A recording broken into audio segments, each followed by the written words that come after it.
This is a Jack Kemp Oral History Project interview with Jennifer Kemp Andrews and Judith Kemp Nolan, daughters of Jack Kemp. Today is November 7th, 2012, and we are at the Jack Kemp Foundation in Washington, D.C. Thank you both for doing this. Jennifer, let me start with you. When did you first become aware that your father was a famous person, football player, politician, and so on? Well, I think that life for us was so normal, always. That's all we knew. He was playing football, and Jeff might go to some of the home games, but the sisters, Judith and I, would stay at home and watch it, at home maybe, or play with our dolls, and it wasn't a big deal because all of our friends' parents were football players and spouses. So that wasn't a big deal. I didn't think of my dad as a football star at all. And then when he ran for Congress, when I was in 3rd grade, it wasn't a big deal either. We just kind of effortlessly moved into this new aura of living, near the Beltway, and a lot of their friends were in Congress also. So our parents kind of had the philosophy of drink water and go to school, or just downplay, your life. So it wasn't anything that we felt heady about. We were probably treated just the same by teachers and friends, and people didn't ooh and ah about us. I don't really ever feel any big famous thing, except I suppose when we got older, we would go to Super Bowls, or we'd be at dinner out, and people would ask for his autograph, and then it would start to go, oh, I guess he is something more than, just our pops. But really, we were just a normal family. Yeah, I mean, I think being younger, Jimmy probably has a different experience as well, but I remember being in college, and they did a newspaper article on Jennifer and I. Do you remember that? You were a senior in college, and because he wasn't running for president yet, but anyway, that to me, in high school, it didn't stand out because there were lots of congressmen's children at our school and diplomats, but when we went to college in Ohio, and people somehow found out that our dad was Jack Kemp, and then they did an article on us. It wasn't a big deal. It didn't change any of my friends' opinions, but I remember thinking, oh my goodness, they want to do an article on us? And then I remember we did People magazine when I was, I think it was a senior in high school. You might have been at college. No, I remember that, and I remember 60 Minutes. So I remember interview. thinking, that's a big deal. Wow, we're famous. So, you don't really recognize it until something like that happens. 60 Minutes in People magazine is not normal. Right. No, right. But my mom was, she's very right. My mom would downplay everything. She wouldn't be like, oh, we have to get everything ready, everything is perfect, change your hair, get your hair done. No, it was, she didn't pay attention to what you were wearing, she didn't pay attention to what she was wearing, and she didn't make anything other than her Triscuits, which she made for everyone who came to the house. So it wasn't, my mom's not a fussy person, so I think you end up taking her cues, and she was really calm, and the same with everyone. So I think you're right. It was a big deal, but they downplayed it. So growing up, you spend Sundays, you're not at the games, you're watching it on TV, but your dad is there. We were young. Well, we were very young. So yeah. Judith would be in kindergarten, I would be in 3rd grade at the very end of his career. And I remember maybe watching a snippet on TV of him playing, but that wasn't our life. Our life was playing dolls and, doing whatever we were doing. So for Jeff, for a boy who was in 6th grade, that's kind of a cool, yeah, he big might have deal. felt it more. I mean, I think he was on the sidelines, and he got to, pass around with some of the guys, and he'd go to practices and summer camps sometimes. But for us, it wasn't a big deal. I think later, looking at some of the films, it's remarkable to see, wow, he had a good arm. He threw the heck out of that ball. I remember just pounding it. And watching the highlight films of him getting tackled and understanding where the scars came from, because his knee was so demolished. And now, looking at the films, we see, oh, Ernie Ladd fell on him at practice and caused that knee. So it's kind of retrospect that I think we realize he was a pretty good, athlete. Right. So your mom didn't go to the game. She stayed home with you. She stayed home. I mean, I'm sure she went to home. We probably wouldn't remember because we had a babysitter, and we wouldn't have even known. She wouldn't have been She would have just said, bye, I'll be here in 2 hours. I'm going to Daddy's office. And that's funny. I don't ever remember going to a game. I don't remember having to be bundled up. I bet they didn't take us to one game. Probably That's just not. how my mom and I was. do think that the wives sat together in a certain section, and maybe occasionally they would go, and we had a babysitter, which was probably a treat. Yeah. Martha, probably. Right. So how much memory do you have of Buffalo?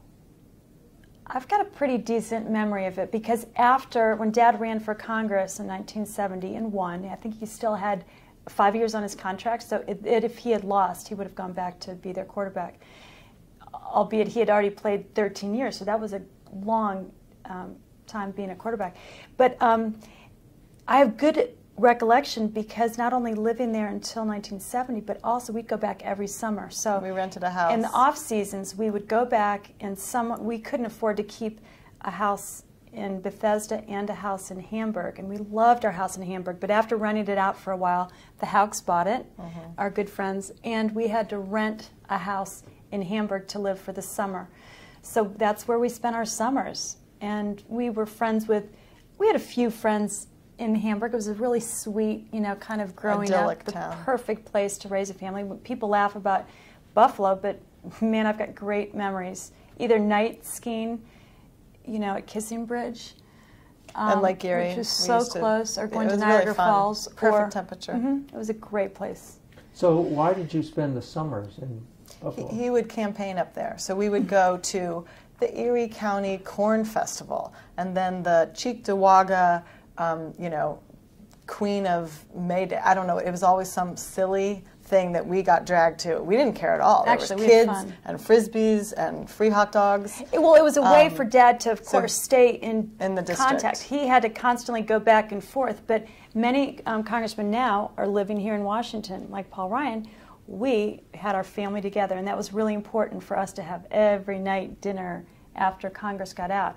So since that was our school year plan, in the summer we didn't have that school year plan, so we all moved to Hamburg, and we made it work.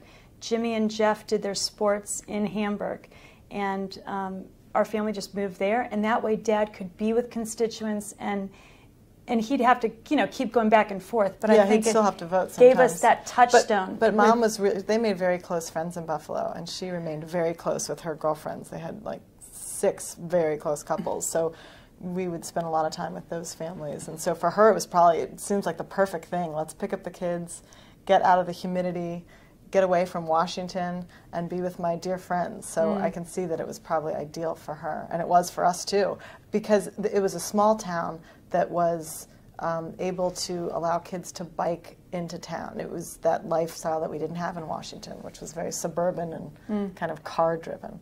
Mm-hmm. There was a point at which there was an issue as to whether Jack Kemp really lived in his district. You had to keep a property in your district and in D.C., as I recall. And I remember my mom saying, we just have an apartment there. They had to get that apartment to say that they had a residency. But, we thought that was such a silly law, in that we were definitely a part of Hamburg. We just didn't live there all year, and he could not afford to keep both houses. Well, and yeah, he actually had one. He had to rent it out because we couldn't afford it. Yeah. But that's why we needed to be back there in the summer, because he's from California. Maybe later in his career, by the time he was in '88, and we probably did that for 7 years. But he was a congressman for 13 years. So by the end, we're in high school. By the time I was in high school, we stayed in Washington, so we did not go back. True. So I bet they felt like he was a bit of a carpetbagger then, but he didn't start out that way. That's true. It got complicated when we were in high school because we needed to have jobs, and Jeff had to play our sports. Right. Football for Churchill. Yeah. Right. So when did the summer business stop? I don't know. Probably when we were in high school. I guess You that were would be in high school, I was in junior high. 1977, 76, I don't know. Yeah, early 80s maybe. Okay, so not everybody in Bethesda has a congressman for a dad, or especially one who was a pro football player. So actually, there weren't, Judith. There weren't many. Gary Hart, I went to school they with lived his across the cards. street. Okay. Yeah, no, there were quite a few. I mean, I was good friends with Diane Nowak. I mean, there were quite a few. The nuns were not too far from us, but I'm thinking Churchill High School is a big public school, and you're right. But everyone did something interesting. Yeah. And it was they just an all interesting job. interesting jobs. No one really cared what anyone's dad did They really because we're didn't, kids. and our you know? teachers didn't care either. I don't think they gave us preferential treatment. Oh, how interesting! Your dad just passed legislation. No, no one mentioned anything to us. In college, I had professors that knew, especially my econ professors and poli-sci professors. That was more interesting. They would engage me, but in high school, not at all. In college, I was an elementary education major, and no one asked me about that. I guess you were in poli-sci, so. So basically, you went through school with it not mattering to your friends, or no one was intimidated, or. No, there might have been some boyfriends that are intimidated. Yeah. Well, how did Jack treat your boyfriends? Well, I remember this one sweet boy. Dad loved just harassing him and really liked him, but that's part of his love language is just, ribbing someone. And he would say, Bill, how can you, play soccer? It's a socialist sport. And, fortunately, the guys that I dated would be able to, joke right back at him, and he loved that. It would have been intimidating for a lot of guys, I can see, because Dad had a very strong personality, despite the fact that he was, somewhat famous politician. He was a really strong character, and he took up the whole room he was in. So I remember thinking, I'll meet you there. You don't have to come home and get me. And then it really made you think twice before bringing someone home because you wanted to make sure they were, able to handle themselves. So probably raised our standards slightly. Did you warn them? Boyfriends, no. That was part of the test, I guess. Probably. So did he do homework with you? Not with me. Except, Never. The only thing I can remember is, of course, anytime we had a question on history, loved Western Civ, loves history, right. as we all know, and he was always throwing books our That's way, true. or you've got to read this, or here's 2 articles, and so we had, riveting debates and, discussions on those topics. But as far as math, science, English, no, we didn't. Yeah, no. Mom was an English teacher, so she would correct your papers and give you editorial help. But, he really just entered in when it was more in his wheelhouse. Politics or history, give you a book, go to the bookshelf. They were kind of hands-off in some of those issues. you know? Yeah, and it wasn't like they helped us with our homework. And today period. parents are so different. They're micromanaging, and our parents really didn't. Yeah, we're on our own. What about we raised ourselves? What about doing well and getting good grades and stuff like that? How into that was he? Not so much, in my opinion. It was important to them that you do well and that you try your best. But I don't think they were, again, it reflects the same attitude my mom had about, 60 Minutes is coming, put on, go upstairs and change. Do as well as you can, and your life's going to go fine. I don't think they had this, you have to get into a good college. I don't think they had any of those long-term objectives that would have made them nervous or too interested. And what do you think? They never said, you're Kemp, you need to have straight A's or anything like that. There was no pressure in that regard. A lot of inspirational, encouraging messages. Like? But also, I remember, get back into your room and go study. I just remember living in my room in high school, and no phone, no computers, no TV. of course, no TV. And she would catch us watching TV upstairs. Right. So there were little things they were strict about, but it was just a given. You don't watch TV, and you do your homework, and you do your best, I guess I would say. When you were talking about your dad throwing history or economics or something like that at you, read this and stuff like that, do you any vivid examples of that? I remember writing a paper in college on the War Powers Act, and he was trying to explain it to me, and it took a long time, and took some time, and it was confusing, and I would say something, he'd be like, no. I remember him kind of getting frustrated, like, you're not getting it. And he said, you just need to talk to, it might have been Michelle, for all I know. And they hooked me up with the Library of Congress. They're like, you just need to get more information and read. The next day in the mail, I got this entire package on the War Powers Act, and I still, to this day, I think I plagiarized. I mean, it's just like, this is so much. How could I go through it? He was into a lot of information, and it was a fire hydrant of and information. He could read tons. And he might have sped read. I don't know if he did that, reader. but I remember when he was sick and he couldn't speak. You remember he was having a hard time after a few months of cancer. He was having a hard time speaking, so he'd have to whisper. And one of our kids had an assignment, a question about what role did the radio have in World War II.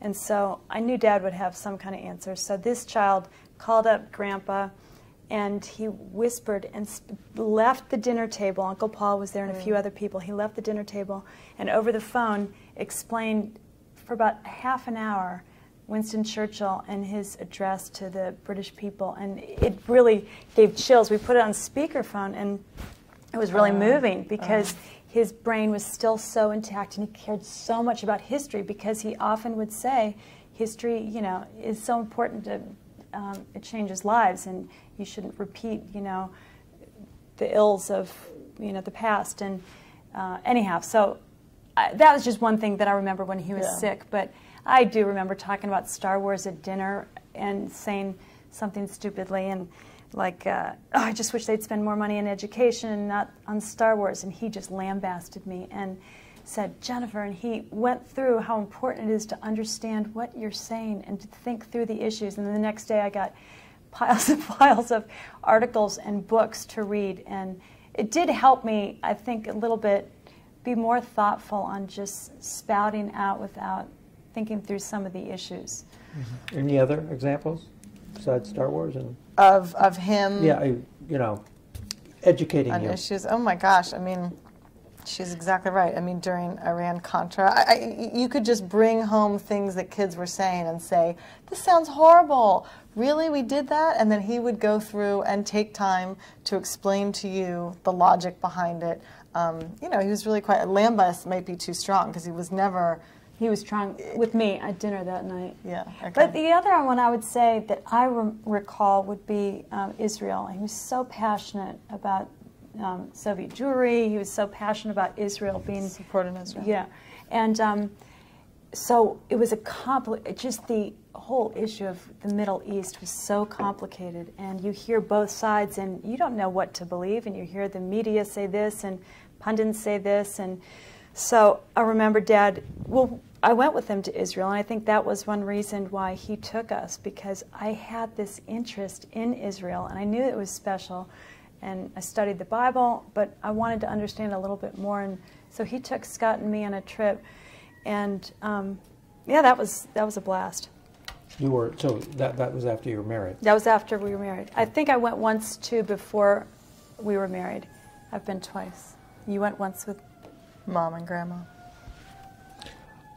Okay. Let's pause here just for a moment for the silence. So if you did well in school, for example, I mean, did you get rewarded in some way? Not monetarily, but with a lovely note, a JFK-gram, sometimes on your pillow, absolutely telling you that the hard work was worth it, and aren't you glad you worked hard, and kind of encouraging you to keep going in that direction. So did you save your JFK grams? She did. No, Judith, I didn't save those. I've saved the ones in the last, let's say, 25 years, I guess. But I didn't save all those little cards. He used to. You'd get them like once a month.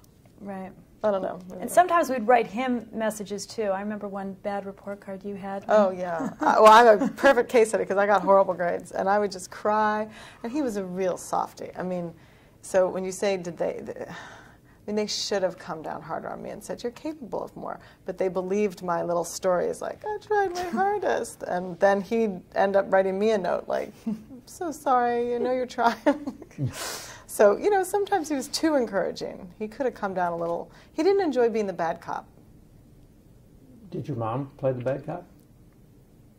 You had no bad cop. She had to be the bad cop, but she wasn't that. There was something about my dad that made us want to please him, and he never raised his voice at us, and he never really punished us. We didn't get time outs or too many spankings. I'm sure there were some spankings, but really there was something about him. He could just look at you and you wanted him to be pleased with your efforts and your leadership. And he didn't have to give long speeches on that. It was just a given. Yeah. You wanted to make him proud. And when we did disappoint him, you felt the disappointment, and it was all you needed. You didn't need harsh words. It was just like he was disappointed, and you felt like crushed. Yeah. Think of any example?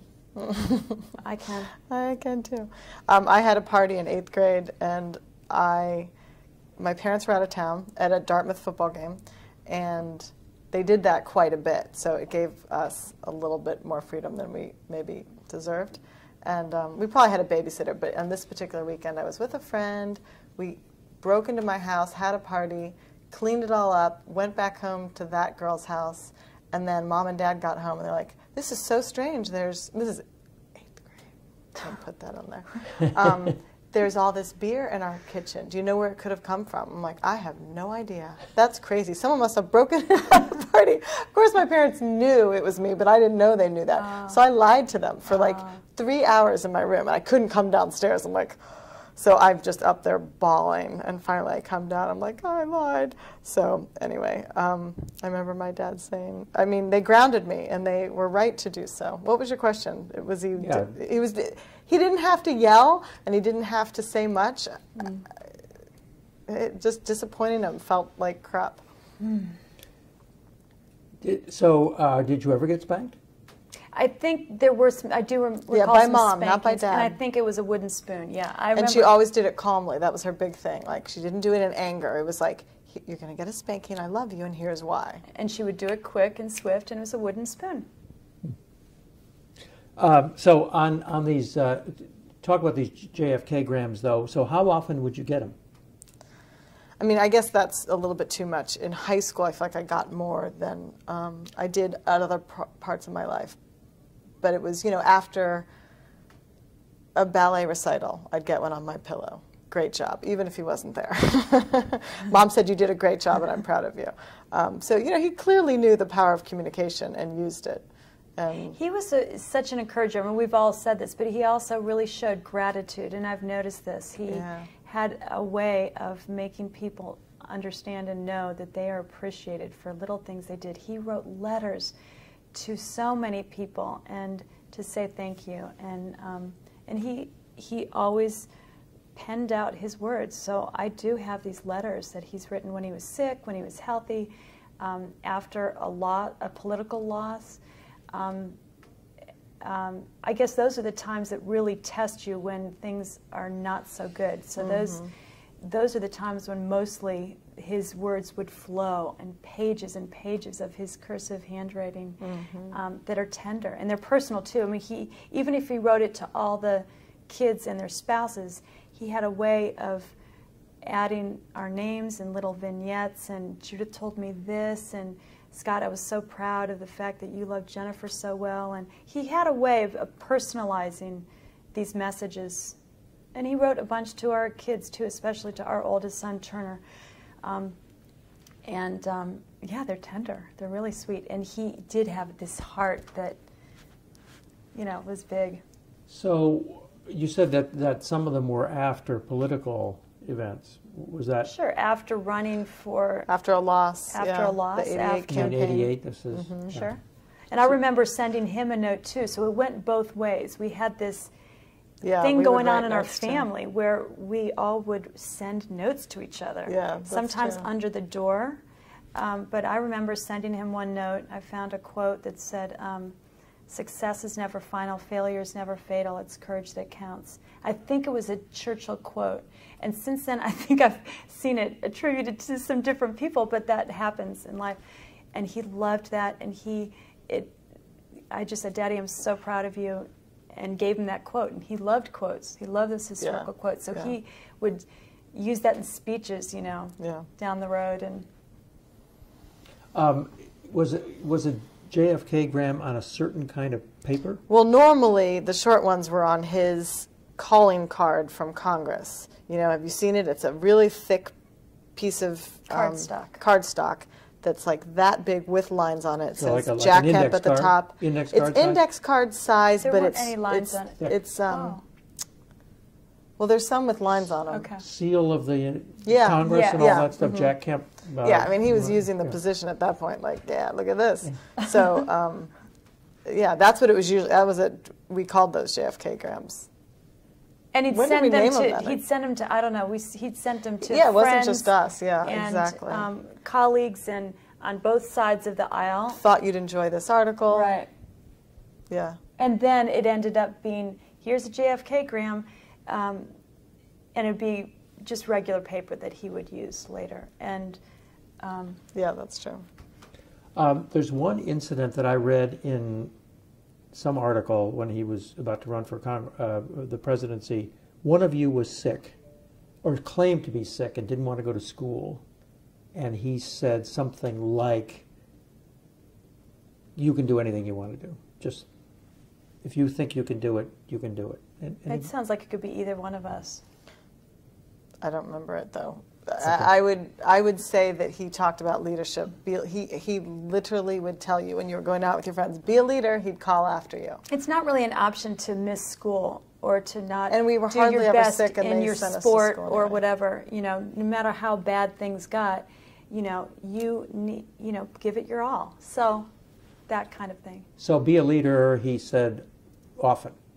Absolutely, and it was a joke. I mean, he said it with a smile on his face. I'd go to my ballet recital, be a leader, you know, whatever it was. But he also said it before we went out every, you know, Friday night. And Right. we're like, oh, rolling our eyes, be a leader. Exactly, Okay, Daddy. total roll eyes. I'll be a leader and, you know, lead the parade of kids into the, you know, Abyss. right. So what did be a leader mean? Well, like Don't go with the crowd. You know what is right and you do it. And, you know, he used to always talk about the quarterback position. Thank God, you know, Jeff and Jimmy went along with it. But he would say the quarterback is an important leadership. I mean, you know, that he really believed that we were supposed to not just be little pansies, that we had a calling not to do great things. I think in our own world, wherever we were, he was pleased that I was a school teacher. He loved that. He thought that was leadership. He talked to me over and over about the importance of a school teacher. For him, that's leadership. Being a leader in your sports team. Not that you had to be captain, even if you're not captain.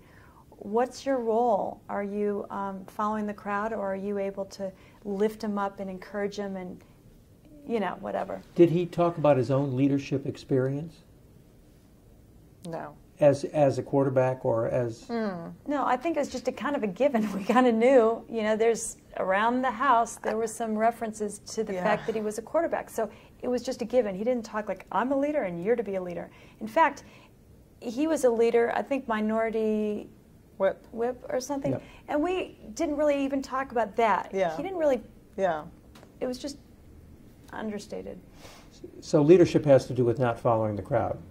Does that mean leading the crowd? Or? Well, I mean, sometimes I will say that they didn't define it very much all the time. So there were times in my head I'm like, I am leading. You don't want to know where, but, you know, sometimes I'm a big mouth, and I'm, you know, I feel like I sometimes would go into a room and like, okay, what are we going to talk about? If I did those small groups in college, I was always like taking charge. I thought, I think this is what it means. I mean, I found myself not afraid of taking charge of a situation sometimes, and I think I got that when I look back on it from all those be a leader, but I don't know that that's exactly what he meant. I think he probably meant don't follow the crowd. But he also talked a lot about Reagan, and I think that kind of leadership, you know, if he ever talked about whoever else was running, there's something in Ronald Reagan that he saw as a leader.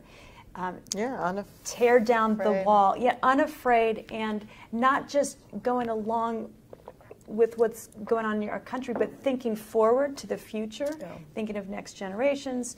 But Reagan, it seems to me, was something that he did talk a lot about Reagan and that kind of leadership and how important that is, that he didn't just want a political candidate to vote or to run against someone.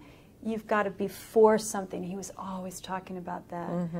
And, you know, so... Yeah, you can't be against the other candidate. You have to have a plan. And I hear his voice now, even during the campaign with Romney, I hear him saying, okay, Mitt, you know, you can't just talk about what Barack Obama did poorly. You have to offer solutions. So I think the leadership encompassed both of those.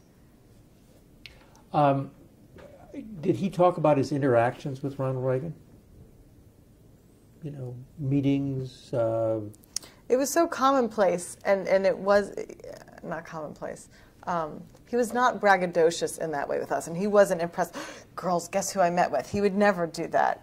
But we would it might come up in a conversation that he was offhandedly telling Mom, "Oh, you won't believe what Dick Darman's," you know, whatever it was. You would hear that, but he wasn't bragging to us or bringing us into the pettiness of his day.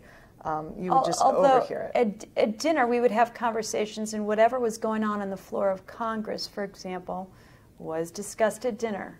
We discussed that, and probably they asked about homework and sports and stuff, but you're right, he didn't brag about his meetings or anything like that. It was What impression about Reagan did you get from him? Well, and this was, like, I don't remember getting an impression while Reagan was in the office, because Dad was going about his very busy agenda, too. So I feel like I heard more about Reagan in '88 and definitely in '92. Just then he was looking with that wide lens and saying, oh my gosh, what a visionary, look how he guided us. We got the idea, I think, that he admired him, and he was glad that he worked for him. He was proud that he worked for him as governor in California, but it wasn't worship status by any stretch. I think it was admiration and, you know, pointed to his leadership qualities and, you know, conservative. Did he ever talk principles. about what the word Kemp means? I knew it from growing up, and I can't remember. He might have said, I can hear him saying something to Jeff like, you know what Kemp means? It means be a leader. You know, this champion, is what we are. Whatever champion, the definition was, you know, but I it's remember not like we hearing talked about it a lot. We might have heard it sometimes. So, in your household, were girls treated differently from boys? Heck yes. Yeah. How so? And we didn't care or know the difference. Girls, well, we had different chores. The boys would do more of the outdoor chores, and we would set the table and clear the table. And we didn't get cars, I'll tell you that. The boys got cars when they were 16. And we kind of still ream them about that. You know, I remember when Dad was dying, I said, Dad, by the way, because they say the last thing that you lose when you're dying is your hearing. And so remember I said, and when I'm holding his hand, I'm like, hey, Dad, we forgive you about not getting cars when we were 16. I mean, he didn't respond, but, and we've laughed about it since then, but I do remember Jeff getting a Jeep at 16, and they said, well, he needs to get to football practice. And it made sense. I'm like, well, what about my tennis practice? Well, you can get a ride with Christy up the street. But, and I did get a car eventually when I was student teaching and, you know, in college. yeah, I mean, just the fact that they gave the boys middle names, Jeffrey Allen Kemp and James Paul Kemp, but we did not get middle names. And we, you know, this was the age of the preppy monograms, and Jennifer and I were just looking at them like, how could you have not given us a middle name? And my mom would say, well, Kemp will be your middle name when you get married. You know, I mean, we'd say, well, what if we don't get married? Well, you will get married. So we were pretty aware that it was, you know, some old-fashioned values in our house that women are. But they also just loved us for who we were. We were often called girls. Girls, come down. We were lumped together because Judith and I were in the middle of the boys. Jeffrey, of course, being the oldest, and Jimmy being 6 years younger than Judith. So Judith and I were happily clumped together. We didn't really mind it because we were friends also, even though we were 3 years apart. So we were relegated to that kind of, don't you think? Yeah, we absolutely. were clumped together. So we didn't have a lot of alone time throwing, maybe like the boys might have gone out, dad and son throwing football back and forth for hours. Or going on They did that. Yeah.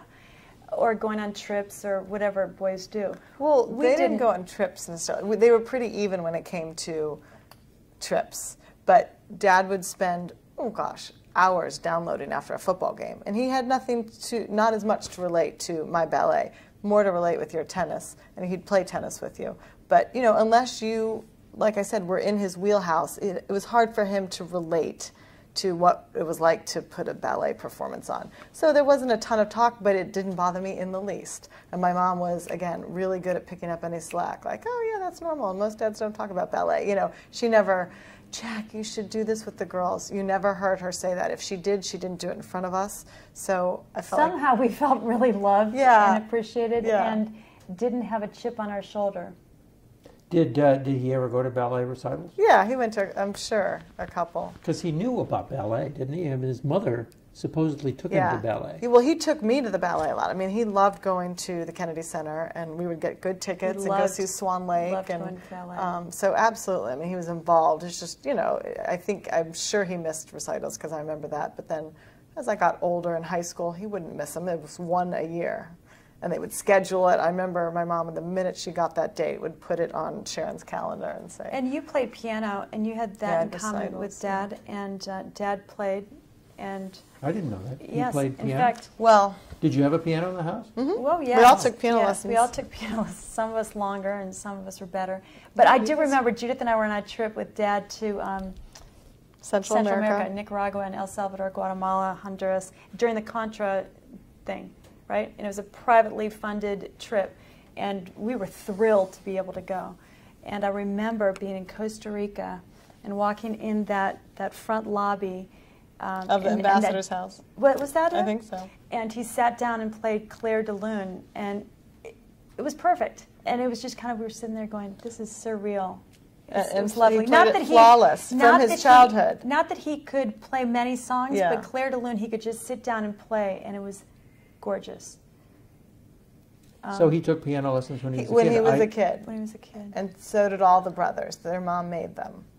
And I don't think he liked it, and he would say, I regret not studying it more. Stick with it. It's great talent. I mean, it's a great, you know, habit to form. Yeah. Mm. And then, you know, Uncle Tom ended up doing it later in life and became very accomplished. I mean, he was 70, I think, when he picked it up again. Their mom loved music. Mm. So he did go to boys' football games.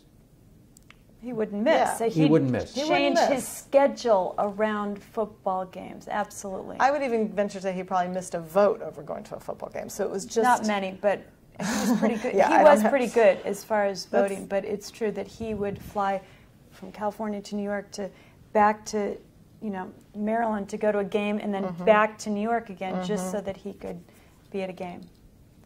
And I think he came to a few tennis matches, but not many. And he'd talk to me about the matches. I never really felt that hurt about it, but I loved ribbing him and just teasing him.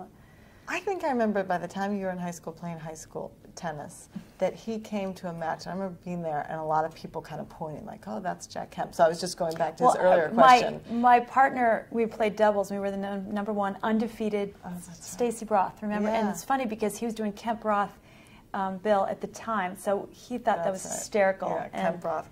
And he loved tennis, and I think that I loved tennis because it was one way that I could connect with him. Yeah. And this was before I knew I wanted to teach school, so this was my only thing. And I would spend hours practicing against the backboard and begging it to play with Dad, and he'd go out and play with me, and that's how I think I developed my competitive nature, because I wanted to spend time with the boys, you know. So how often would he play with you? On weekends. Every weekend we would, you know, he'd throw football with the boys, and if he could, I mean, he had a solid game with Barney Skladany. Yeah, every Saturday. And Stan Holland, and a few other guys that he had games with.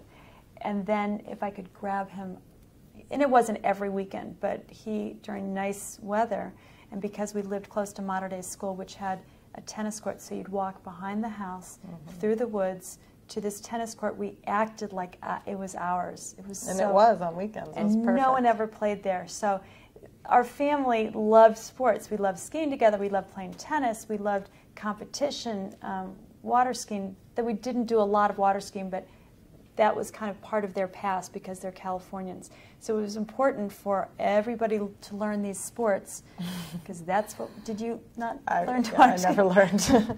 It was very frustrating to him. You didn't do any sport? I could not water ski. I hated it. I didn't want to do it. And he tried to teach me to dive, and I was 7 years old, and I still couldn't dive. And, you know, they were all athletes, and I really wasn't. I just didn't like putting myself out there. And I remember I could sense that he was frustrated, but it didn't matter to me. I'm like, it's not worth it. I'm not going to get my head wet and get water up my nose just because he wants me to do it. So I must have been very secure to be like, I don't need his love like that. So you didn't play any sports? I didn't. I mean, I did play tennis. I just wasn't very good. So I didn't very often play But you're a with him. cheerleader, so that's kind of athletic, Yeah. right? Yeah, no, I mean, ballet is athletic. It's just I wasn't into competitive sports. And you ski. You're a good snow skier. Yeah. So didn't you get a car because you beat him in a tennis match? Right. He probably had to give me one anyhow, but nonetheless. What was that? Well, I was College. a senior, right, in college, and student teaching was coming up. Yeah. And it was imperative that who went to Miami of Ohio, it was imperative that I was able to get from Oxford to my public school to do my 6-month whatever teaching job. And so I remember that summer practicing every day and saying, Dad, look, if I can beat you, and I'd get a few games, and finally he said, okay, Jen, if you can beat me a set. And I hadn't been able to work that hard to get a set from him, and when I did,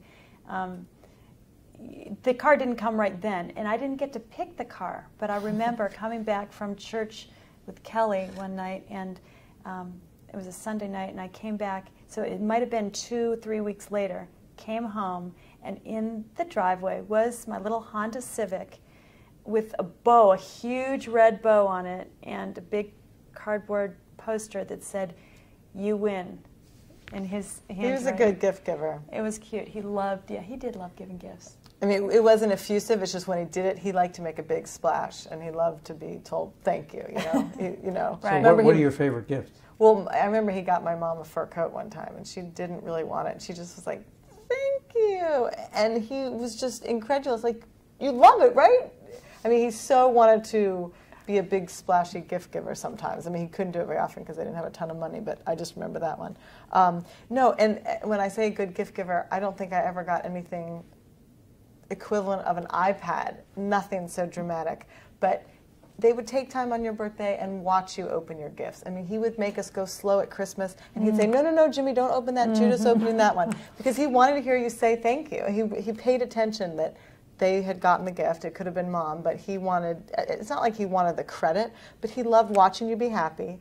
And then I think it was a great joy of his to make his children happy. And his dad did that.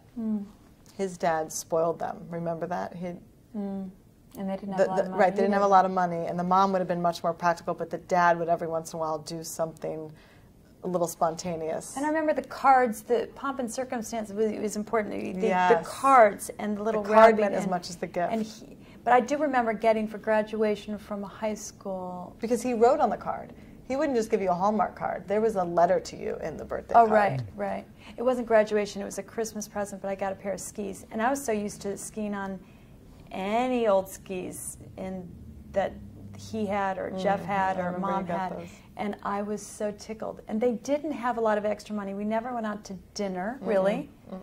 And we didn't go to the movies a lot. And we went on that trip skiing every year, and that was a big splurge. But so it wasn't the monetary amount. It was just, gosh, the thought that goes into a pair of pre-skis like my own. Are you kidding me? That was huge. Yeah. But most of our gifts, honestly, were a series of books. And I remember graduating from college and high school, and I think I got,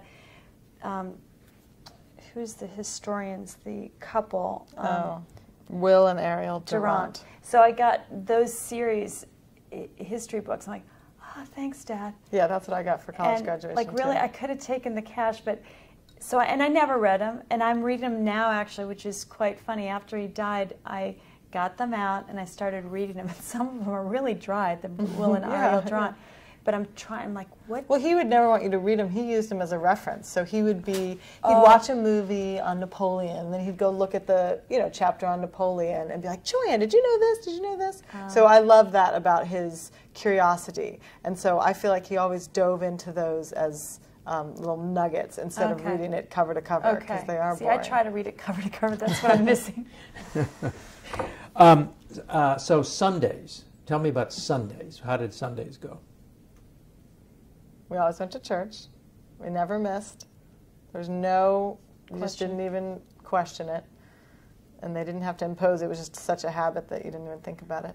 And then it was just the best. My mom would make amazing food, and he would be watching television, football games. So you knew he was going to be there. She was going to be producing some good food. So you could come in and out, watch for a little while, go do some homework, go out with your friends. But there was just this consistent, great smells and football on TV.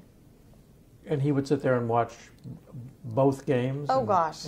I think at some point there were 2 TVs, right? Because he had to have 2, and they had to put extra satellites on top of the house that looked ridiculous because they had to be able to get, I think it was the Canadian Football League, which didn't come on was playing. network TV. So that was fun. But there was a sense of, even as kids growing up, as adults, we'd walk in that door, and there's something about being in that house and having your dad.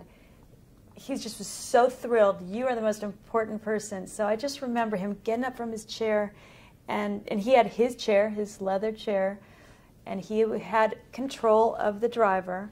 But as he got older, it was fun to see him put it on mute. I remember, I was like, when he started doing that mute thing, and he would listen and look and talk, he would actually talk to us. Whoa!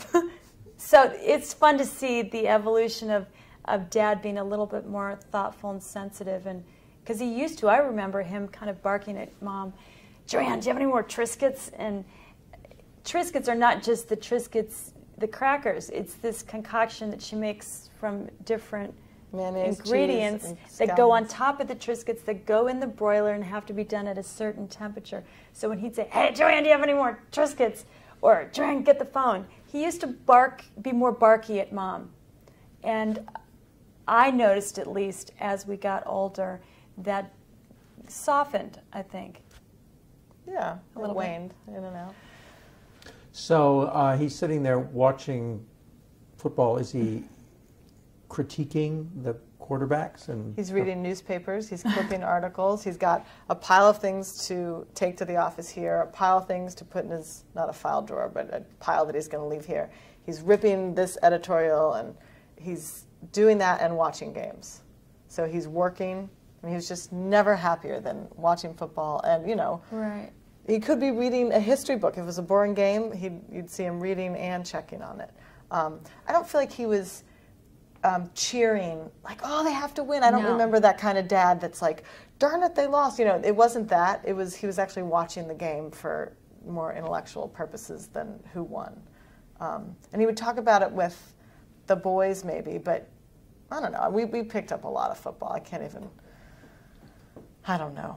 I'll talk to the boys about the science of quarterbacking. Yes, there is a science. Right, he would critique the plays and what the coach was calling. But he didn't get riled up. No. And didn't, as some people get so mad and so frustrated, he wasn't attached to any particular team. Of course, he wanted the Bills to win, but... So then did you have a dinner after? Oh, yeah. I mean, we had dinner every single night, 7 days a week. She cooked. It wasn't just non-stop. Sunday. So Sunday was almost like any other day. Great meal with a salad, a little cottage cheese, and then there's a dessert always. It was unbelievable. Now that we're both mothers and have to feed children, we just can't believe how much she did. And they didn't have takeout, and they never went out to eat. It's crazy. She was just a food machine. So he would always come. What time was dinner? 8, and sometimes 8:30. And it was late. We would wait for him to drive back from voting, a lot of times, and we'd be starving. And he walks in the house, and you sit down right away. And, yes. Okay, so because it's been all waiting and it's hot. And how did it go? Did he ask you about your day? How did those dinners go? Sure, it was a mishmash of what went on during the day. It's not like he wanted us to perform or really hold court, but conversation just kind of flowed, whatever was going on in anyone's day. And mostly it did revolve, I have to say, about what went on in Congress, what was going on at the time. And a lot of times I feel like Mom and Dad, he would be telling her, inside stuff that we really weren't all that knowledgeable about. And I remember, I know you asked this in the future, I remember her being a wonderful sounding board for him on, you won't believe what he did. And she's like, well, remember, he's the one that helped you pass that other piece of legislation. That's just an example. But she was really knew his business, so he could come home and not have to back up too far to get her up to speed. So she knew what was going on in Congress, and she was definitely, you know, maybe they talked on the phone home. She knew what vote was up. So I don't know, he definitely would download on what happened in Congress. And she was a great sounding board. I feel like we would just more listen to that point. But we certainly talked at the dinner table. How was school? Do you have any especially vivid memories of dinner table conversations? I've got memories of him coming home with these jokes. He just thought it was hysterical to tell the jokes, the good news and bad news jokes about the Viking ship and the captain of the ship. Anyhow, I just remembered him coming home and telling us jokes. Yeah. I can vividly recall where I sat, where everybody sat. I never had the same seat every time. And, but you know, and then that Star Wars conversation, I remember that. But I remember being drilled on this is more because of my siblings, but you guys knew that I wasn't very good at the multiplication facts. So you would quiz me on them at the dinner table. Oh. And so every once in a while he'd be there, and I'd be especially embarrassed if I didn't know them quickly. We, of course, you alluded to this, but the Thanksgiving dinner table where I was spouting off on the theories of women not being able to communicate because semantically we have been suppressed. And I was just going on a tangent, and my dad looks down and he's like, Joanne, who's paying for that college class? And that just made the Marks laugh so hard. And I remember that you took a class called French Feminism, and he said, I understand that you've become a feminist, Judith, but how'd you become French? You know, he just loved it. Yeah, he thought it was funny. Yeah. So it was funny. It was. It was funny. Yeah. So did you have visitors? I mean, did he bring people in that you guys ate with and stuff like that? Yep, at least once or twice a month. And I'd say more than that, because really, instead of I do remember in high school, we didn't go out as much as our other friends would have gone out because your dad is home. And they're like, your dad's home, so what? You go out. But on the weekends, it's really important. So if he's home, you were basically home a lot of times. That's true. And I do remember, instead of going out to dinner, Dad would always invite the person or persons to come. Oh, it's fine, Joanne is making macaroni and cheese or ham loaf or whatever. And Mom just took it in stride and would make do with whatever she had. It wasn't fancy or anything, but we would eat in the dining room on those occasions always, rather than our little breakfast room. And so, yeah, we would have, you know, the kitchen cabinet guys over all the time, right? So, like who?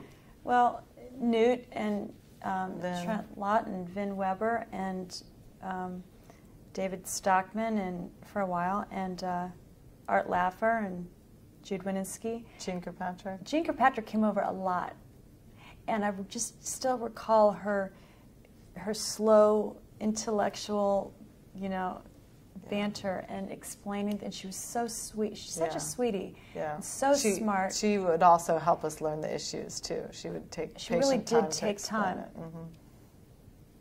So what would a conversation with Jean Kirkpatrick be like?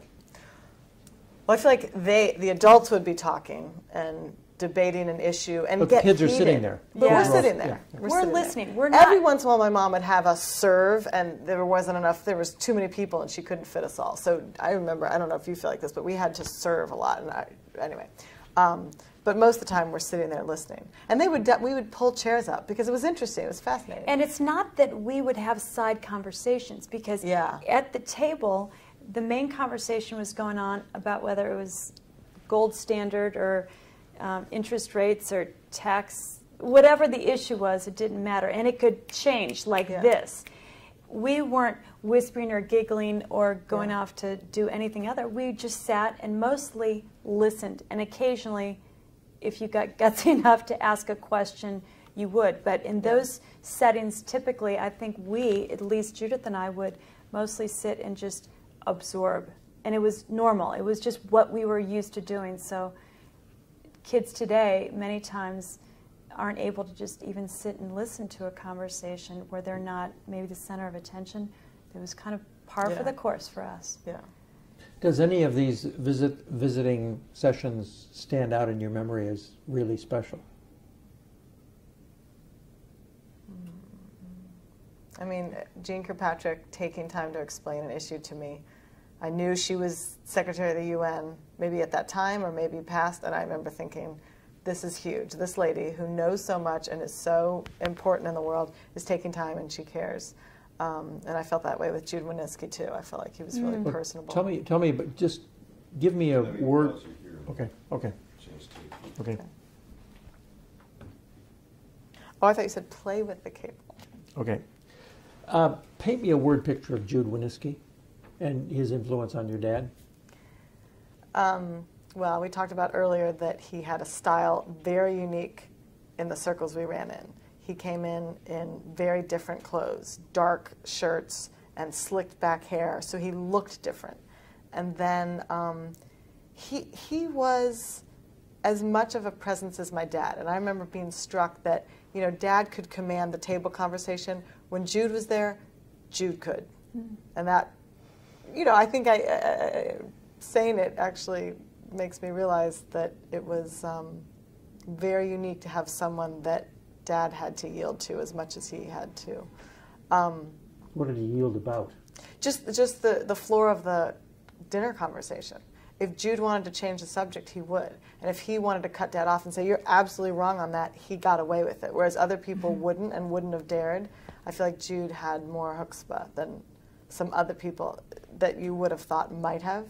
Because I feel like Dad had that personality. Even if it was a strong person, Dad could sometimes get the last word. He could summarize, okay, here's what we're going to say about this issue. Let's move on to the next one. But Jude had the ability to do that. What else? And then the surprising part to me is that he took a personal interest in us children. And I think he was, he helped me change my major from mass communications to political science because he came in and asked me, what are you studying at college? Listened to my answers and then said, and looked at my dad like, why is she studying that crap? And he might have used a bad word, which again, my parents didn't ever cuss, so that would have been stood out about Jude. And so he asked me what I was interested in and followed the train of thought enough to finish the conversation 10 minutes or 15 minutes later with, you should be studying political science. That's what you should change your major to. Went back to college and changed it. And Jude was always trying to promote your dad as president and all of that. So do you remember any specific conversations about how he was trying to help your dad advance? Specific conversations, no. I definitely think you're right. He was a cheerleader of Dad, and I can hear him trying to convince Dad to take a more active role in the next step he was going to make, and kind of wishing Dad would assert himself more. And I think there's, we can go on Dad's political lessons, but if other people didn't want to build him up, he wasn't going to build himself up. Whereas Jude wanted Dad to do that for himself. And if he wasn't going to, then I'm going to call the New York Times and give him this article. So yeah, I feel like he helped him in that way, and it was something that wasn't natural to my dad's personality, to self-promote. Jude wasn't as much of a presence in your life? Oh, I remember lots of times with Jude. Yeah, you might have been in college. I was a little. When the Jude I do remember years. Art Laffer writing the Laffer curve on a napkin, and again, it was just part of our life, so it wasn't history then. It was just kind of explaining. Look, this is what I'm talking about. This would really work. This is the rate at which you're going to get decreased results, and if you're going to attack something, you're going to get less of it. Just. Listening to these guys over and over again debate and hash it out, and it was a fun way to grow up, but it was just what we knew. Mm-hmm. David Stockman, what was he like?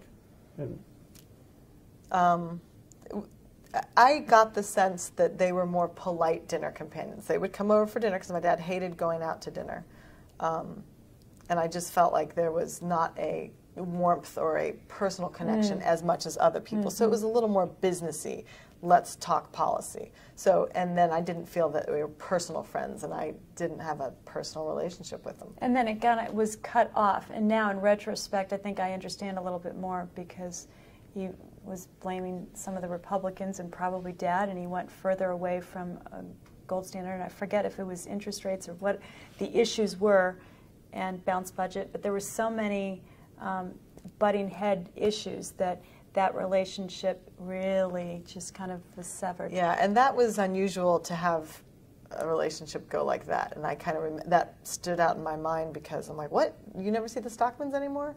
So they must have had a falling out that we... Didn't he also have a falling out with Jude later on? Yeah, but I was out of the house by then, so... Right. And some other people whose names come up all the time is Irving Kristol. Mm-hmm. A little bit. I'll let Irving Kristol.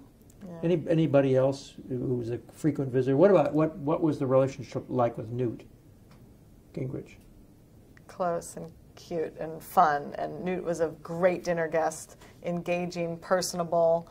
And could spar with Dad. I mean, he could spar talk with about Dad. the energy and the stories and debating. And, well, he's a history teacher, so just when you thought you couldn't get any more history or inundated with any more, you got Newt Gingrich. And he wasn't married, or he was between, or whatever, but he was always by himself, when I recall him coming over a lot. And Yeah, that's true.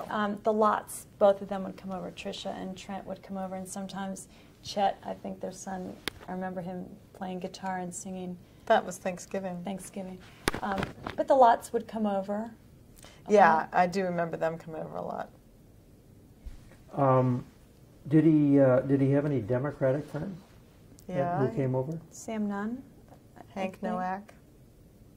And then they had personal friends that were Democrats. I'm trying to think of political leaders. I mean, they were good friends with the Nuns and the Nowaks. Sure, there were others.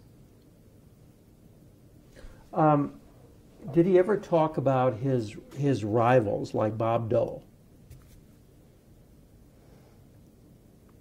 I say no. What do you say? I would say that they were just on different pages. I think for many conversations that I would overhear things. Yeah. Just knowing the philosophies, I think I would tend to, and it wasn't anything personal. Mm-hmm. It was just, I think they did butt Policy, heads yeah. and policy. And Dad was so outspoken, and he knew it, and he knew that he drove some of them crazy.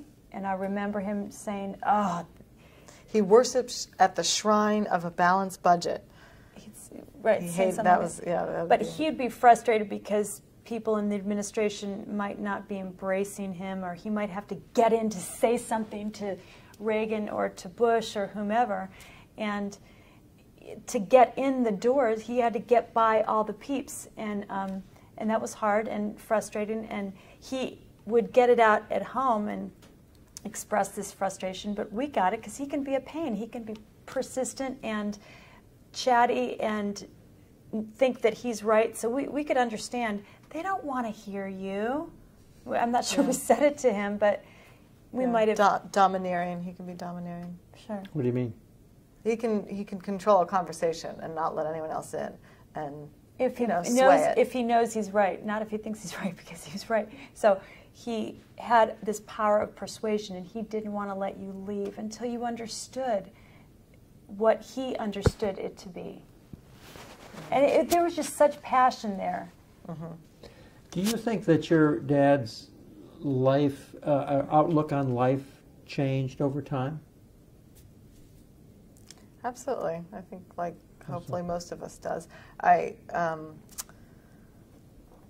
Just one clear example to me is that I think he was very busy in his life and didn't do a lot of the details and left that to my mom, like changing a baby's diaper or babysitting a child or something like that, childcare. And when my daughter Jennifer was born, he was fascinated with her. And he would take her to all his HUD meetings, and he took her up on stage and paraded her and just went gaga over this baby. And my mom and I would just laugh, and she said, "He didn't do this with you guys." And he changed a diaper one time. We had to leave him at home for just like 20 minutes. We're like, are you sure you can handle it, Dad? Mom and I went to do something. He came and he was so proud. He changed her diaper. And he's like, I believe that's the first diaper I ever changed. My mom said, I know it's the first diaper you ever changed. So I thought that was such a softening. And, you know, he just didn't have time. And again, my mom never faulted him for that or asked him to change. So it wasn't like it was a bitter contention thing. They seem to have a division of labor, don't you think? Absolutely. So the fact that he would realize on his own, and I think he even said something like, I missed a lot. I missed a lot. So yeah, that grandfather becoming soft was absolutely a treat for me to see. I remember one time when he was babysitting in Sacramento, maybe it was you or me, but the story is that whoever it was, he was taking a shower. He's babysitting, but he's babysitting a toddler, and the little toddler is naked and gets out of the house in Sacramento. And here he had been in the shower, and so he has to throw on a towel, running down the street to find his, child. Yeah. But as far as how he changed, I would say dramatically, especially in the last year of his life, because when one recognizes weaknesses and has to face what you're facing, the end of your life. I mean, we're all dying. So when you're faced with a diagnosis that says, well, you've got so many weeks or months to live, it puts it all in a whole new perspective. And he didn't really want to talk about death ever. I recall him specifically saying, don't ever give me a funeral. Don't ever have a memorial service for me. He never wanted to address that. And it might have gone back to his Christian Science upbringing. That's just not something that they talked about. When Grandpa and Grandma died, Grandma and Grandpa Kemp, there wasn't a service for him. And I remember saying to Mom, he's going to be gone. He's not going to know the difference. And she's like, I know. She was patient. She understood what his background was. And yet I saw this man being able to, he pulled Jeff and me into the living room and sat us down and talked about his, future passing away. And he said, when I'm gone, I want to make sure you take care of Mom. I want Mom to, talking so much of loving terms, taking care of this precious woman. I want to make sure that there's no complications. You can have a service for me. We're like, thanks. And he talked about a memorial service, and he said, I want it at Fourth Presbyterian Church. Jeff and I were like kicking each other because for so long you could never talk about death. So there were things like that that he was able to comfortably share. He said, I want you kids to talk at my service. And it was so freeing and lovely. And my kids saw a man who was courageous. He never complained, and they've written essays, for an English composition on how proud they are of their grandpa. And when I read it, it's interesting because they saw this giant of a man whose body used to be just so buff, and he used to walk on hands on the beach, right? When we were growing up, he was just always doing sports in great shapes. They saw a different side of him. They saw, at the end, a weaker boned man who couldn't speak as much. He didn't need as much attention. He was able to let us take care of him. He was much more humbled. He was peaceful. And they saw these things. It was really neat for them because they'd say, I've never been so proud of someone because he's courageous and he doesn't complain and he's got a good attitude. And that for them meant more than the rock star that he might have been in Congress or that they heard about on the football field. They saw a man who cared about others and who was really selfless. He was really precious and tender. So I do think he changed. Yeah. When you guys were growing up, was there ever any time that he really aggravated you? Parents certainly can be aggravating. I think that my mom aggravated us a little bit more than Dad. I don't know why that is. Because he never had to pay the bad cop. He didn't aggravate us very often. She allowed him to come in and be the hero all the time because he wasn't home all that much. I mean, compared to a regular 9-to-5 job. So she kind of facilitated him being the hero a little bit. So aggravate, I mean, now, having said that, once someone is used to being the center of the universe at work and home, he could be demanding and curt. And the older we got, it feels like the more he was that way with Mom, and we hated that. You know, I remember him, you know, getting ready to go on a business trip, and he couldn't find his socks, and he'd just like, Joanne, where are my socks? And we're all like, go look for them yourself. I mean, it was just, you know, you're older now, and so you don't take their habits very well. And so that was aggravating. He was never aggravating to us. I mean, he just... No, because he didn't micromanage, and so right. They gave us a leash in a way. But I do remember being aggravated by his lack of patience, maybe with silly things like a longer lift line in Colorado. So we'd be skiing, and probably because of his knee. Oh, that's probably true. But I just remember he's like, "Oh, I can't believe this long line." Yeah, oh, yeah, that's true. And he just would get impatient. And I remember him going up, kind of too close to the guy's skis in front of him, and this guy, I remember, turned around and gave him an evil look, and Dad almost like, you know, just was tough guy. And I just remember going, you're kidding. You're gonna, not that he would get in a fight, but I thought there were certain little impatience issues. You know, he didn't like cloudy days. If he went to Laguna to Uncle Tom's house, he wanted the weather to be perfect. These are silly things. Yeah, but he had a little bit of prima donna after, you know, the private jets and everything else, so it became a little bit annoying. He was sort of notoriously impatient. I mean, driving, for example. But it's amazing. Those stories, he put on his best face for us because, I mean, set an example, I don't think I we knew that until we were adults.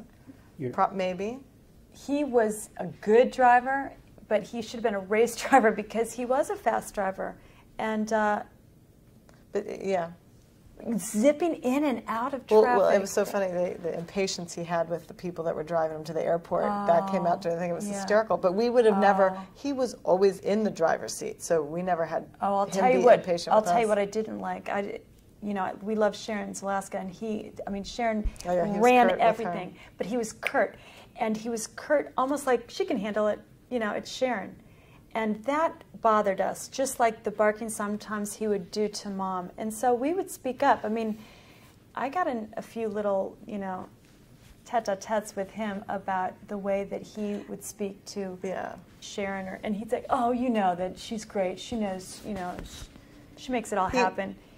Taking it for granted a little bit? Or he would get a little mad at you for raising it, and then he would laugh at himself and diffuse the moment. Right. So what words come to mind when you think of the relationship between your mom and your dad? Compatible. They never fought, which is really amazing. I think of, as a married couple, you know, you marry someone typically who's opposite of you. Now, I know that they had so many things that drew them together, and she really appreciated his business and his life, you know, football. She got it all. Supportive. She was supportive, and they were compatible. They didn't fight or nag at each other. To a certain extent, separate worlds, but that was pretty common back then, you know. She kept very busy and had her own life, and then basically around religion. I mean, around the church and no, not necessarily. She had international club. She did have. Soviet Jewry was a huge group that she was involved with. Prison fellowship, her Bible studies, her international groups. Some of them were church related. So it's not like she was doting in the sense that she just could, when he walked through the door, her whole life stopped. She acted that way, but she had a full life on her own. And I remember being very impressed with that. You know, she didn't complain, and that was lovely. And when he traveled, she loved it. She's like, oh, God, I have got this done, this done, this done. So she was so supportive and so yielding her schedule to his, and yet she didn't stop her life at all. It's just she stopped it for the time he came home. One thing that impressed me, Judith, is that she never complained about Dad having to travel. And they did travel a lot together, but when he did have to be away, she would say, oh, let's do a treasure hunt dinner. She never gave us the impression that she was, oh, woe is me, Dad's traveling, and she never acted like that. So we kind of just took it in stride. She had his back. You're right. She had his back a lot. She could have complained to us. Various people have said that she was his grounded him. Is that accurate, and what does it mean? Well, I think when you know someone since college, they had a history together. She knew his family, he knew hers. So he would, if he came in high and mighty, I think that knowing that someone knows where you came from and knows that you've got these children and that's the most important thing in your life, I think that grounds you. Just looking at her face probably grounded him. Like, oh, that's right, this is what it's all about. I mean, he knew that. And she didn't have to say it. It's just that's how he wanted to live. She represented his best aspirations for himself. Tell me what you know about their courtship at Occidental. Well, they were both in fraternities, so he was an what was he? Oh, ATO. ATO. And she was a local sorority. And I think they were both, Mom was president of hers, and Dad ran for president. I'm not sure if he was president. I don't think so. I think he lost. I think he did. And so he's a year older, and they had, of course, mutual friends. It's a small school, Occidental in LA. And I think that his best friend was dating her sister, and they ended up getting married and getting divorced. But that still was a tight relationship even after the divorce, which is funny. When we would ask Mom, tell us what attracted to you about Dad, and Mom said, we talked philosophy, and we talked religion, and we talked big ideas, and she loved that. She always has taken an interest in those kind of deeper philosophical issues, and she said they talked a lot, and we had, of course, the fraternity sorority events and sports, and she was kind of your all-American girl dating the all-American guy, and he didn't drink. He was obsessed with weightlifting and filling up the back of the trunk with, I remember going up to Mammoth, he tells a story of having his trunk filled with protein drinks, something like that, so that it caused them not to be able to get up to the hill to go until they had to empty the whole back of the truck. And then the friends were like, what did you put in this trunk, Jack? We can't even get up to the Mammoth. But he had obsession, which eventually, when he became pro football player, that turned to history. But there was always an obsession. So when he was in college, he was obsessed with sports, obsessed with football and being in shape, and didn't drink at all. And they were just pretty clean cut. Neither of them smoked or drank. And in that age, that's pretty amazing, because even when they moved to Buffalo and he was playing, he got traded to Buffalo from San Diego, I remember they would have bridge club and all the football players and their wives would come over. And that was the day and age of lots of smoking and drinking, but my parents didn't. So they were pretty clean cut, and they got along great, and they seemed to share a lot of the same kind of philosophies in life. Do you have any sense of who pursued the other? Well, we do strongly? know from her records that she had many, many dates, and that after she got engaged, she had to break some dates. So we get the idea that she's a bit of a hot chick on campus. I don't think she pursued him in the least. I think he decided, I want her. Yeah. And he, even the way he engaged, I think asked her to get married was a little bit forward, because he set it up where it was New Year's Eve, and everybody he asked to leave the room, and at a certain time he was just going to surprise everyone that this was the new... Or ask her in that private room, and then the party would be going on where he would announce, yes, indeed, she said yes. Right. Exactly.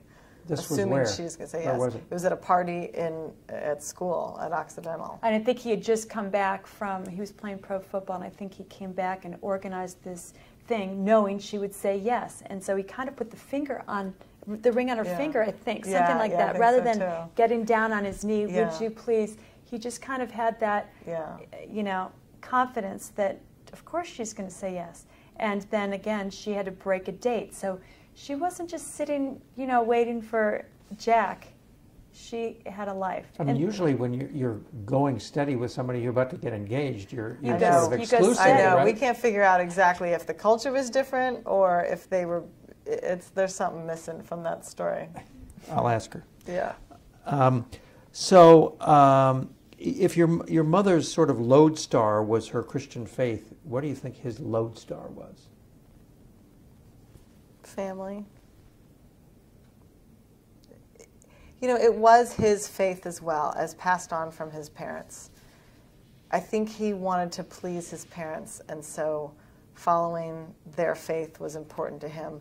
And Joanne's lined up pretty darn close, and she still valued family the way his family did. So I think his was embodied in Joanne, but it was faith and family. Not politics, and love of country and love of freedom, and but yeah, his lodestar was not politics. Would you say? No, not politics, because I remember he said, "Oh Yeah. gosh, if someone else wants to run and Exactly. carry this forward, have at it."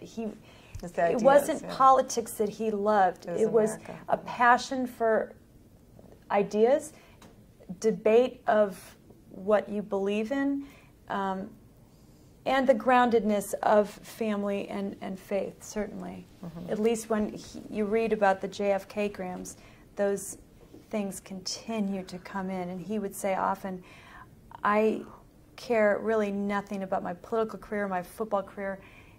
It pales in comparison to my love of you children and the fact that you are married to amazing spouses. So he uses the theme a lot and gives Bible verses in these, you know, to remind himself that he needs to be humble, to ask forgiveness, and all these themes would go back to a biblical-based belief that you're in your right place, that God opens doors, that there's forgiveness. So these are all biblically based, and they were threaded throughout his, whatever was going on in his life, they were a part of that. So he knew Bible? He did. Mm-hmm. Not as well as your mom. Well, she studied it more, but he had a really amazing retention. He could read something and then remember it. He had so he could favorite pull verses out and pretty he darn well. He would also sit down. There are different times in his life where I remember one time he read Christian Science, Mary Baker Eddy, and then you read it next to the Bible. That's what they do. And I remember him months reading every day in the living room. That was after 88. In the living room. After he lost, he doubled down on his faith, you know. Why? Because he knew that this life was fleeting. And, you know, he thought he was going to do better than 13%. It was devastating. I was thinking about that last night with Rami. The next day, no one called. You know, you go from...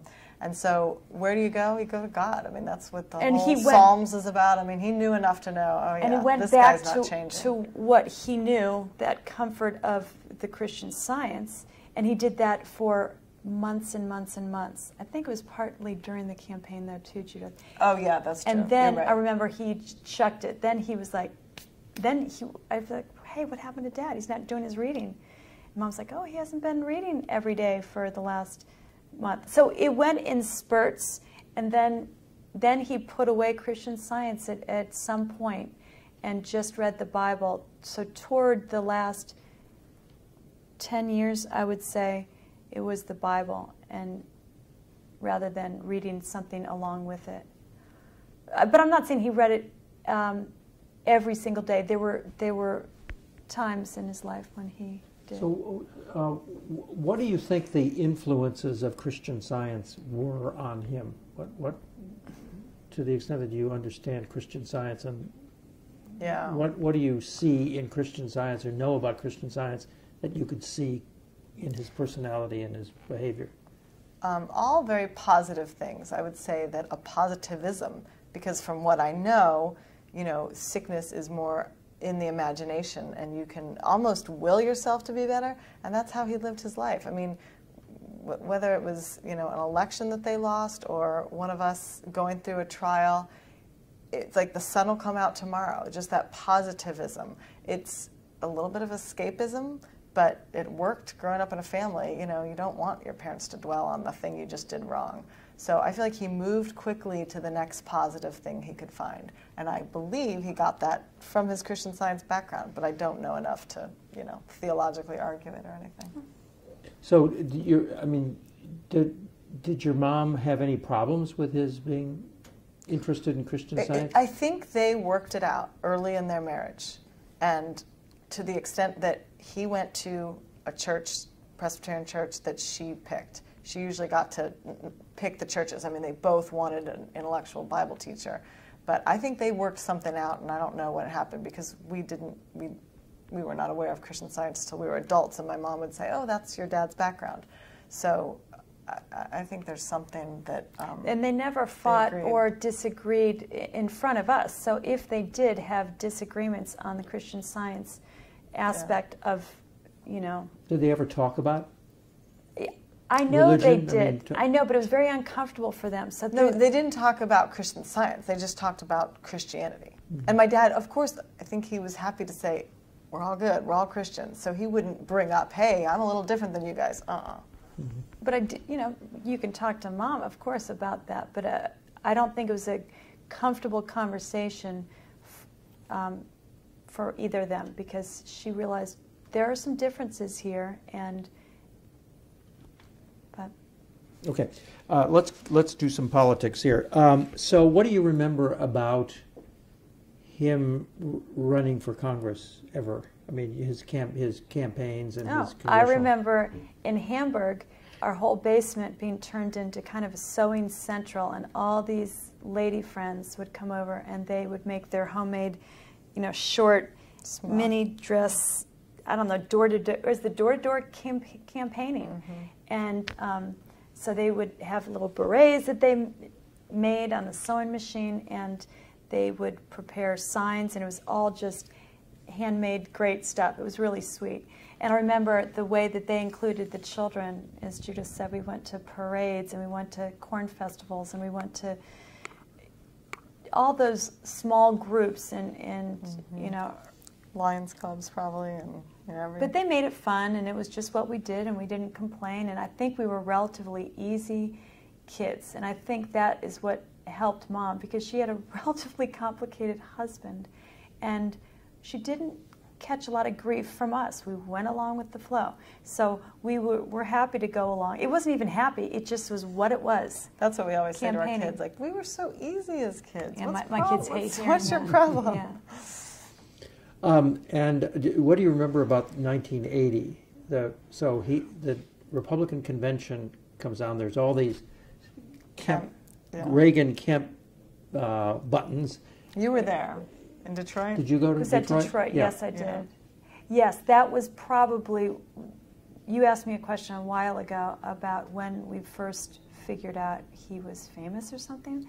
That was a big deal, because I was shocked. I go to the convention in Detroit and remember seeing Reagan-Kemp signs. Is that the convention? And I'm like, whoa, what's this all about? Which is kind of fun to see that. And he was an inspiring speaker. He spoke at the convention, and yeah, that was huge. Yeah. And then life went on as usual. And then we both worked in '88 campaigns, so we have very vivid memories of that. We'll get to that in a second. Do you remember his decision not to run for the Senate? You know, Jacob Javits was sick, and the question was he going to run? And Jack supposedly was ready to run if Javits said that he wasn't going to run. I don't really remember. Okay, so '88. Tell me what you remember about '88, Jennifer. You were. So, okay, well, I was living in Spain and teaching on an Air Force base, and I remember the campaign felt that I should come back, and it was a good opportunity. I would have stayed in Spain teaching. I loved it. Nonetheless, I came back, and since I was a school teacher by training, it was maybe, I'm not sure how long, maybe that whole school year, I needed to take off, and I worked on the campaign, which is an incredible experience. So Judith and I were kind of surrogate speakers. We spent some of the time in the campaign office in Arlington, but also I was on the road a lot in some of those early states. Spent a lot of time in Iowa and spoke on college campuses a lot, and women's groups and such. And I remember one time Jean Kirkpatrick couldn't show up, and they put me on at the last second. Like, you're kidding me. And it was a group of maybe 2,000-3,000 people. And by that point, you realize, shoot, this is much easier than speaking to a group of 5 people. Yeah. But it was a good experience, and I felt like I was up to date on the issues at that time, much more than I am now. And it was a fabulous opportunity in '88. And of course, he's running against the sitting vice president and Governor Pete DuPont, who we got to know him well and really liked him. We got to be good friends with the Bush kids. And I ended up marrying a guy who is best friends with Marvin Bush. And we got to be very good friends with Doro, who at the time was really uncomfortable speaking as a surrogate. And I remember just my heart would go out to her because she was very nervous. And it was so hard for her. And growing up for us, we were told, as Judith said, be a leader. So it was kind of expected that we would put other people at ease. And so it wasn't a problem for us to be out there speaking as a surrogate. And it actually, we got to be good friends, Doro and I. And and then he was running against Al Haig and Pat Robertson. And there were so many others. Well, Bob Dole was running too. Bob Dole and Pat Buchanan. Like the that list whole goes on. election, the best memory I have of it is the Saturday Night Live version of the debates, if you remember it. And it is just so funny. And it's exactly what they have Dad doing is so characteristic. They have him clearing his throat, and then they have him dominating the conversation and just throwing footballs into the crowd. And numbers, 15% tax unit, and this numbers and just chatting. Yeah. They had him in a brown blazer. I remember thinking, they've got that wrong, because he never wore brown. That might have been a Ronald Reagan thing. But yeah, they were trying to make him, he's the jock. Yeah, and So that hair, they had it perfectly coiffed hair. But that was an exciting time, and yet, a losing battle from the beginning. It was such a long shot. Did you know it was a losing battle? Did you know? Oh, no, because it was so exciting. Wherever we happened to be, whether we were listening to Dad speak or going to do our own little events, the people that showed up were so enthusiastic, and they cared so much about the ideas, and it wasn't politics. It seemed to be something so real, and we were engrossed in it. And it's amazing how you can just be isolated and think you actually have a chance when you don't. Yes. And you would go to an event if you happen to get to hear Dad, if he came to your town or whatever. He was such a great speaker. The crowds would leave electrified. And you'd be like, how can everyone not vote for him? And I remember really waking up after New Hampshire came in at 13%, like, what just happened? I was blindsided. I mean, I thought, I don't know what got into me, but I thought we had a chance. You think there's always a chance. And of course, being his daughter, he would come into town and, encourage the whole office, and you believed him. There was going to be a chance. So it'd be interesting to know in his head if he was a realist or if he had to believe the hype in order to project it. Did you ever talk to him about it afterwards? We talked about it after the Dole campaign. We said it this morning to Mom, like, you thought there was a chance. No, Chris said this to my mom yesterday. You thought there was a chance with Dole. She's like, no, I didn't. He said, yes, you did. You thought there was a chance. She's like, well, you live in a bubble and you end up thinking there's a chance. So you know how it happens. They get removed from reality and they have yes men around them. But anyway, working on a campaign was a fascinating insight into our dad, I'm sure, for both of us, because we'd never really worked in politics before.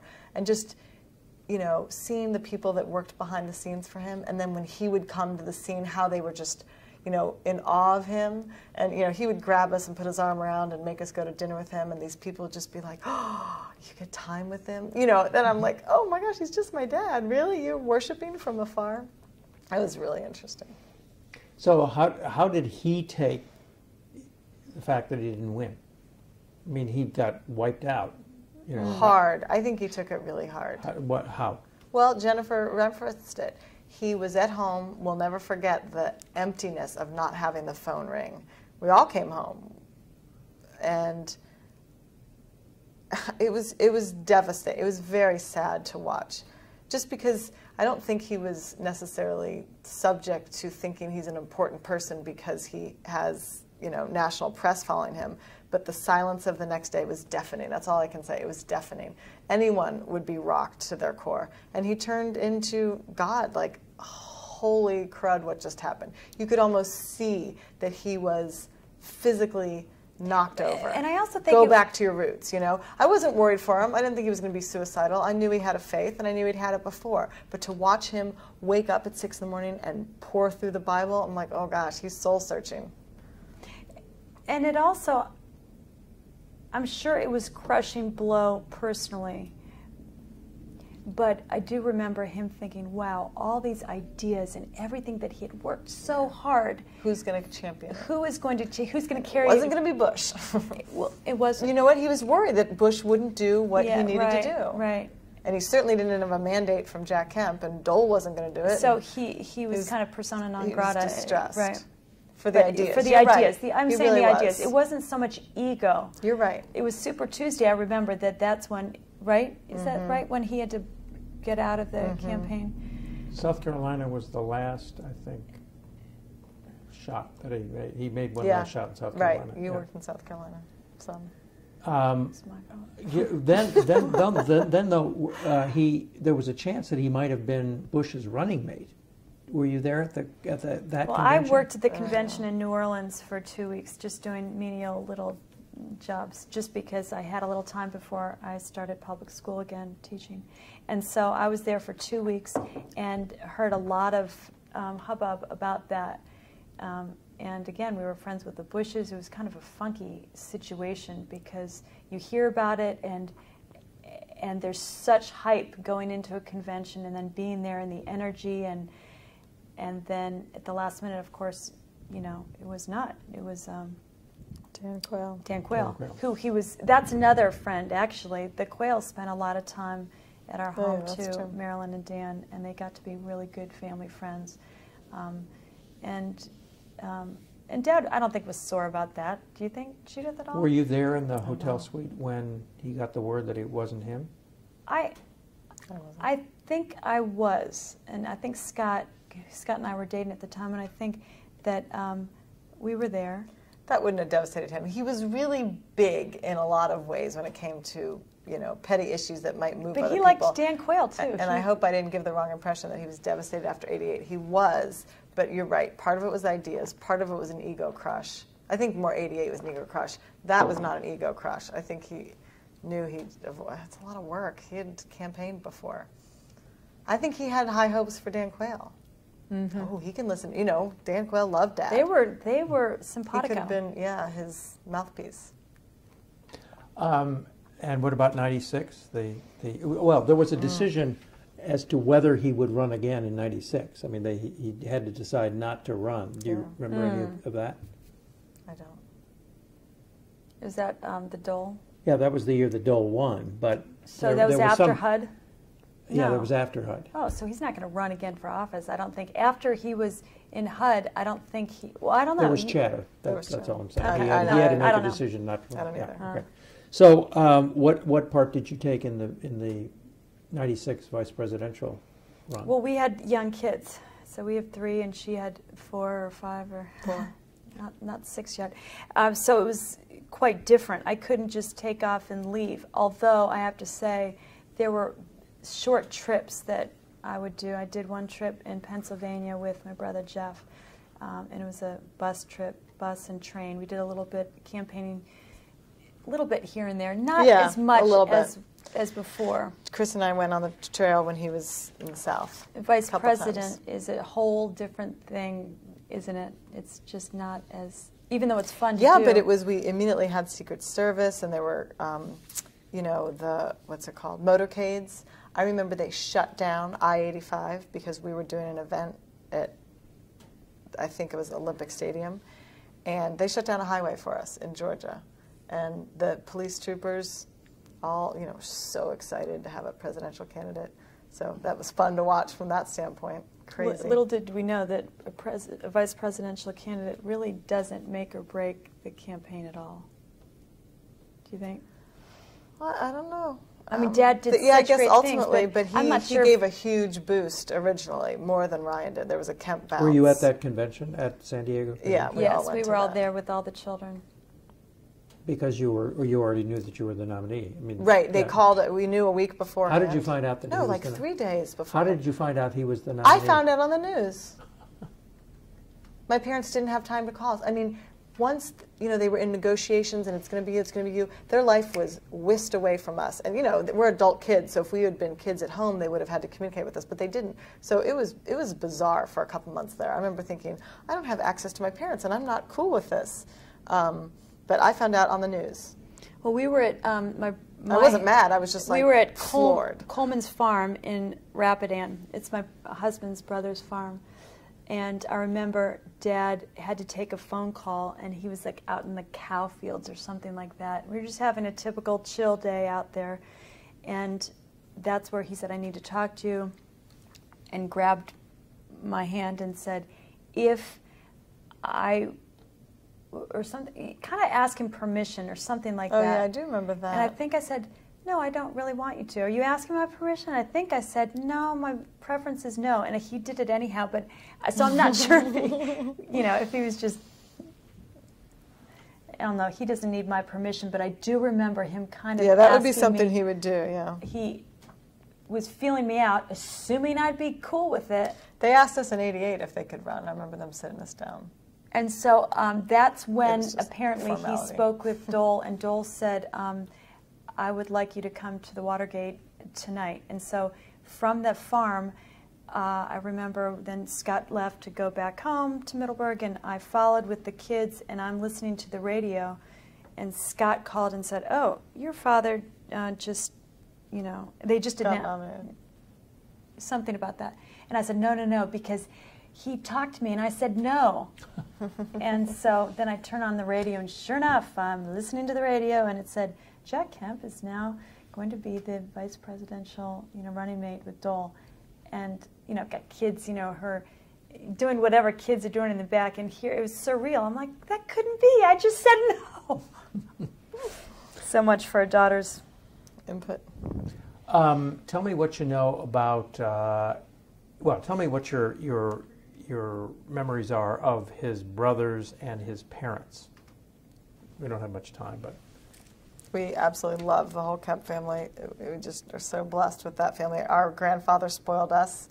Our uncles spoiled us with just tenderness. Yes, and yes. Little trips to the circus and to the zoo. Yeah, it wasn't money. It was right, and he was. And you could bury him soul. with sand. He was a softie. He was a softie. I didn't know my dad's mother. And Grandma had to raise 4 boys, 4 very active, boys. So she was the tough one, I think. And that family, they're still. Do you have warm, cuddly feelings about her? Close. Warm, cuddly, no, but she wasn't tough and mean. She just had to, keep things rolling. Mm. But that family, they just get together and tell amazing stories. They all love history. They all love family. They're devoted to each other. They tell stories about their childhood. Funny as all get just out. Like have we us just laughing. Hear these stories, and as all families have their stories, but they love gatherings, and they're very sentimental family. Mm-hmm. And the boys all cry pretty easily. Did your dad ever cry? Yeah, he would get teary. He would get teary at the national anthem sometimes.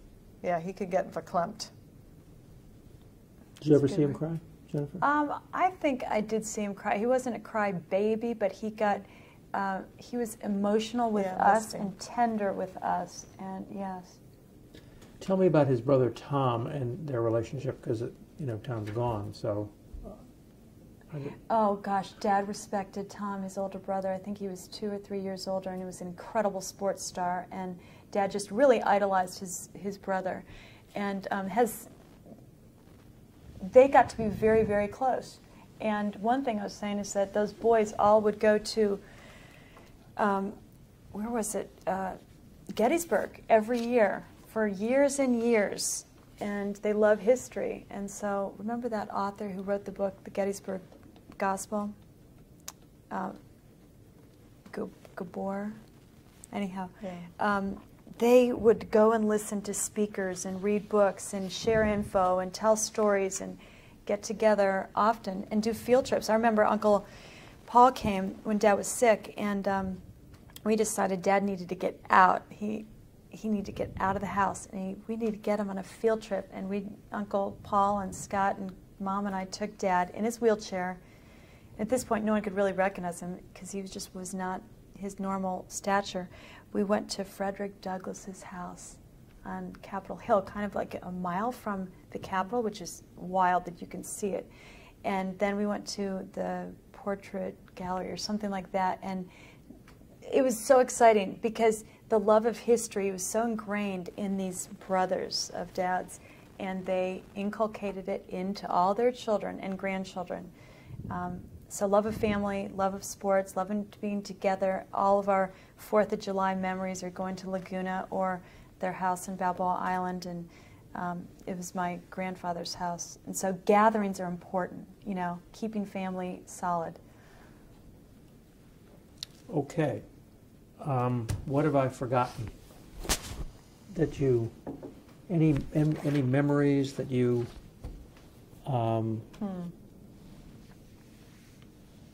favorite memories? I'm trying to think.